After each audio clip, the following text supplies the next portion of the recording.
సహన 2వ తరగతి చదువుతోంది. ఆమె అన్నింటికీ తొందరపడుతుంది. ఏదైనా సరే తను అడిగిన వెంటనే నిమిషాల్లో జరిగిపోవాలి.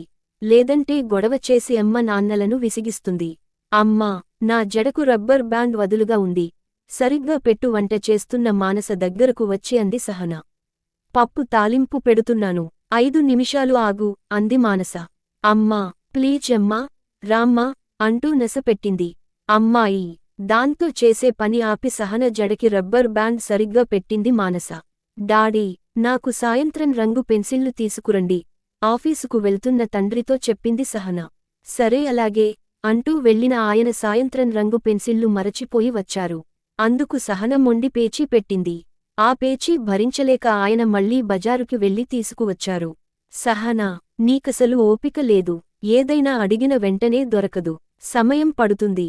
దానికోసం ఓర్పుగా ఎదురు చూడాలి.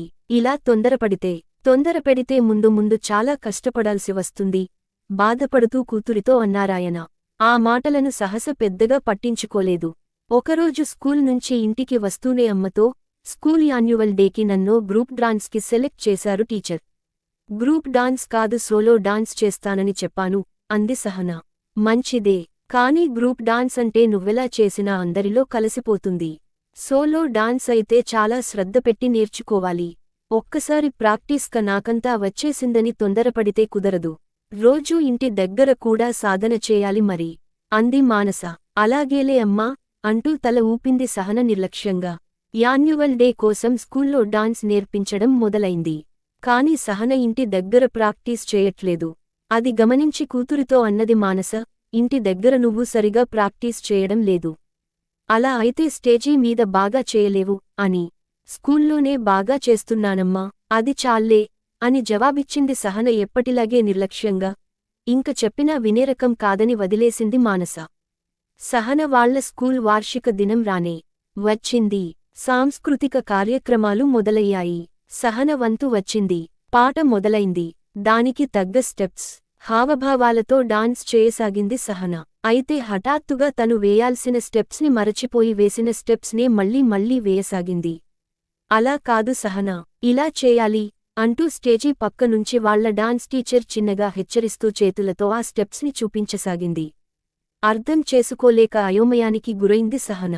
దాంతో డాన్స్ ఆపేసి బిక్కమొహం వేసి నిలబడిపోయింది. స్టేజీ మీదకు వెళ్లి ఆమెను కిందకు తీసుకొచ్చేసింది టీచర్. ప్రేక్షకుల్లో ఉన్న మానస లేచి గబగబా సహన దగ్గరకు వెళ్ళింది. కూతురిని హత్తుకుంది. దానితో అప్పటివరకు ఉన్న భయం పోయి తల్లిని గట్టిగా వాటేసుకుంది. అమ్మా, నేను డాన్స్ మధ్యలో స్టెప్స్ మరచిపోయాను వస్తున్న దుఃఖాన్ని దిగమింగుతూ చెప్పింది సహన. నీకు చాలాసార్లు చెప్పాను, ఏదైనా పూర్తిగా నేర్చుకోనిదే రాదని. కొంచెం రాగానే అంతా వచ్చేసిందనుకుంటావు. ఇప్పుడు చూడు ఏమైందో. సాధన చేయకపోవడం వల్ల ఆందోళన పడ్డావు. అదే చక్కగా ప్రాక్టీస్ చేసుంటే ఈ కంగారు ఉండేది కాదు కదా. తొందరపాటు వల్ల ఇలాంటివి జరుగుతాయనే ఓర్పుగా ఉండాలని చెప్పేది అంది మానస. అమ్మ మాటలనే వింటూ ఉండిపోయింది. సహన చదువులోనూ అంతే.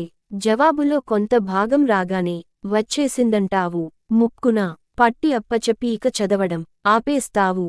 ముక్కున పట్టింది ఎంతసేపో గుర్తుండదు. అందుకే పరీక్షల్లో సరిగ్గా రాయలేక మార్కులు తెచ్చుకోలేకపోతున్నావు. అప్పటికప్పుడు ఏదీ వచ్చేయదు. నిదానంగా ఏ రోజు పాఠాలు ఆ రోజు దుకో చదివి అర్థం చేసుకోవాలి చెప్పింది మానస. అలా అంతకుముందు అమ్మ ఎన్నిసార్లు చెప్పినా సహనకు అర్థం కాలేదు. కాని ఈసారి బాగా అర్థమైంది. తన పొరబాటును గ్రహించింది. అమ్మా, ఇప్పటినుంచి తొందరపడను, నిదానంగా ఆలోచిస్తాను, దేన్నైనా పూర్తిగా నేర్చుకుంటాను అన్నది సహన అమ్మను చుట్టేసుకుంటూ. మా మంచి సహన ఇక నుంచి పేరును సార్థకం చేసుకుంటుంది అంటూ కూతురు తల నిమిరింది మానస.